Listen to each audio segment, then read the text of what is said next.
നീ എന്താ ഇവിടെ ഇരിക്കണ്? ഹലോ, എന്താ ഇവിടെ ഇരിക്കണ്? അല്ല നീ എപ്പോഴാ വന്ന്? ഉമ്മാ, നീ ഇറങ്ങിയേ, എന്റെ ബെഡിൽ നിന്ന് ഇറങ്ങിയേ.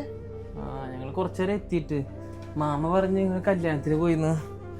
പുറത്ത് നല്ല ചൂടായിരുന്നു. ഞാൻ പിന്നെ ഫാൻ ഇട്ടിട്ട് ഇരുന്നതാ. അല്ല, നിനക്ക് കല്യാണത്തിന് പോയിന്ന് പറഞ്ഞ ഇവിടെ ആളില്ലാന്ന് പറഞ്ഞാൽ കേറി കിടക്കാനുള്ള സ്ഥലം അത്. നിനക്ക് ആ മൂലക്കാ, ആ കോണിന്റെ അടിയിലാ എവിടെയെങ്കിലും പോയി കിടന്നൂടെ? AC-യും ഫാനും ഇട്ടിട്ട് രണ്ടും ഇട്ടാലേ നിനക്ക് തണുപ്പ് മാറുള്ളൂ. അതിന് മാത്രം ഇപ്പൊ എന്താ പ്രശ്നം? അല്ല അറിയാമെല്ലാം ചോദിക്കുക. അവിടെ കേറി കിടന്ന ആകെ ചെളി. എനിക്ക് കുറച്ച് വൃത്തിയും കാര്യങ്ങളൊക്കെ ഉള്ളതാ. നീ അതായിട്ട് കളയോ? കുളിച്ചാ നീ ഒന്നാമത്? എന്തിനാ ഇങ്ങനെയൊക്കെ പറയണ്? ഞാൻ ഒന്ന് ഇരുന്നല്ലേ ഉള്ളൂ. അതിനിങ്ങനെയൊക്കെ പറയണ? ഞാൻ എന്ത് തെറ്റ് ചെയ്ത്? പിന്നെ മാമ്മയുടെ വീടും കൂടെ ഇല്ലേ, ആ ഒരു അധികാരത്തിൽ നിന്ന് കയറി ഇരുന്നതെന്നുള്ളൂ. ഒരു അധികാരം വേണ്ട, നീ പോ.